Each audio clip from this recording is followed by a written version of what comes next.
Welcome back, guys. We are heading back to the port, picking up a container, but it's paying really well, like $4 a mile. But, you know, we're off to a great start. We're about to cross over this bridge up ahead. There's a bridge going over the canal for the port, but there's a ship going through it, so the bridge is up, so the road's closed. So yeah, we're just dealing with extended traffic delays on top of delays. But yeah, hopefully we can get up out of here real quick. And also, last time we were here, we got pulled over by State Patrol on I-90, so hopefully we don't run into any of those problems. All right, as I was leaving, I was topping off my fuel with the truck, and a non-CDL hotshot stopped and asked me if I could run some loads for him. And you know, the first thing I asked him is, "Are you a broker?" And he said he acts like a broker, which means he's not a broker, which means he's trying to double book or double broker loads. And I've just heard of a lot of issues with that kind of stuff, and it's not exactly legal. So I just told him no, I appreciate the offer. But it's something to think about, guys.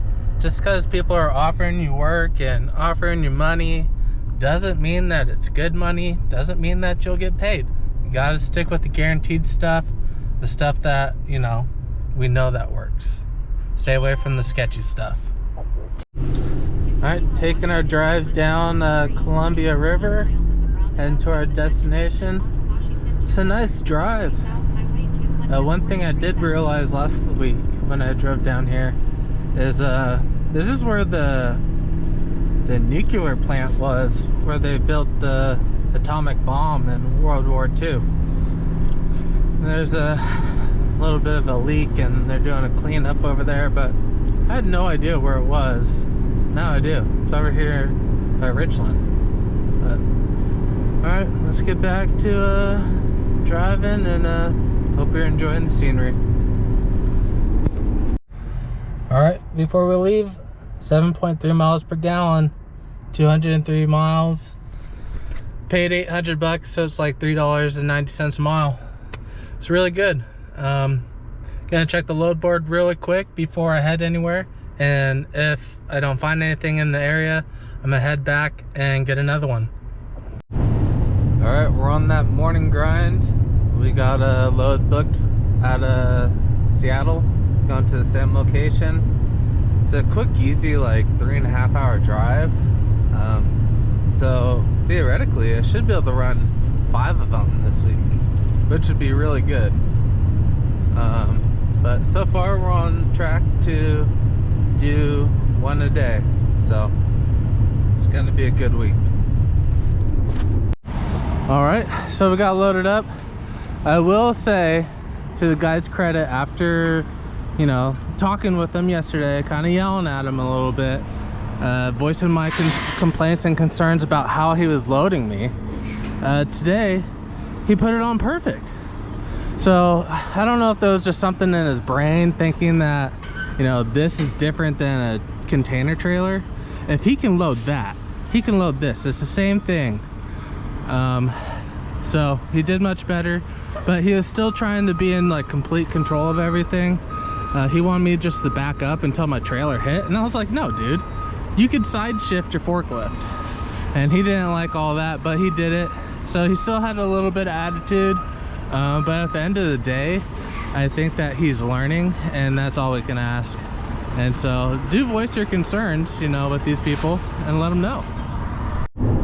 Well, we're on Snoqualmie Pass, and it's amazing how the weather changes every day. You know, just last week it was freezing and snowing.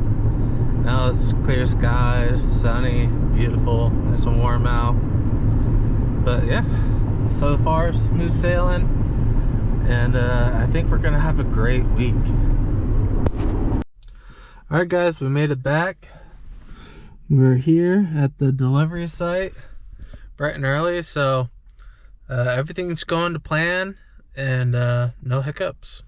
All right, guys, it's the next morning. We just fueled up here in Thorpe, and I wanted to let you know it was 46 gallons round trip, because I filled up here yesterday morning, went to the port, picked up that load, delivered, and came back. A quarter of a mile. That's a complete round trip in my book. And we just got another load doing the same thing, and it was $216. So this run is truly a profitable run.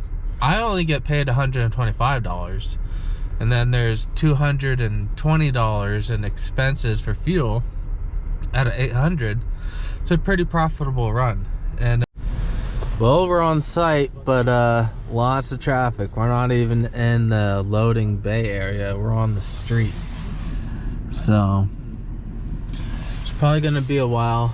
They normally take lunch at 10 o'clock. I know their schedule now because I've been here so much. So they just got off a break, but yeah, it'll probably take an hour to get through this traffic. So emailed the broker, let them know what's going on. That way, if it takes longer than 2 hours, I can get compensated. All right, this was a trip. It took an hour and a half to get in and out of here, but all these have been super smooth. Container numbers have all been approved, but this container is the first one that's new that has some notable damage from a forklift picking it up. So I did take a picture of it, and I sent it to the broker. He looked at it, documented it, and still said it's approved to go ahead. So we're gonna go ahead and get up out here. As you can see, even getting out here, it's busy. Made it just in time. He was getting in his car ready to leave, pulled up and getting everything unstrapped so he could just pluck it off and go home. But he was super nice about it. All right, guys, we're here at Les Schwab, and we got to get some tires replaced. So after I got pulled over, I was looking at this, and there's not a whole lot. Like right there, there's barely any meat, and you know, it's just wearing fine right here where it's going to be bald soon. And there's plenty of tread in the middle, plenty of tread. It's just wearing really funny on the outside right here. And State Patrol has been just pulling people over left and right, and the weigh stations, and I don't want to get in trouble with having bad tires, because as you know, your front steers have to have 4/32 of an inch of tread. So I got a new tire here, and then we're going to use the spare down below. It's a full-size spare, and we're going to replace both front tires. And then the passenger side tire isn't worn as bad on the side over here. It actually has a little more knobs left in it. So we'll go ahead and take that passenger tire, put that on the spare, mount that back up, but then we'll have two brand new tires in the front. And the nice thing about this, I only had to buy one tire. It was expensive. I had to buy it from the dealership because they discontinued this tire. So I didn't want to have a mismatching set. So it was 350 bucks for that tire, where online, if I had it ordered and shipped to the house, it was about $320 with 2-day shipping. So I did pay more for the convenience. And then by the time those front steer tires get down to where they need to be replaced, these rear tires will need to be replaced, and at that point in time we'll just buy a whole new set of tires. But it's a 3-hour wait, so I did go ahead and get set up inside with my laptop, and we're editing a video for next week, and it's a good one, full of surprises. All right, we're all done, but it looks like someone scratched my seat right there, and it's not a huge deal, but I'm more concerned about it going forward.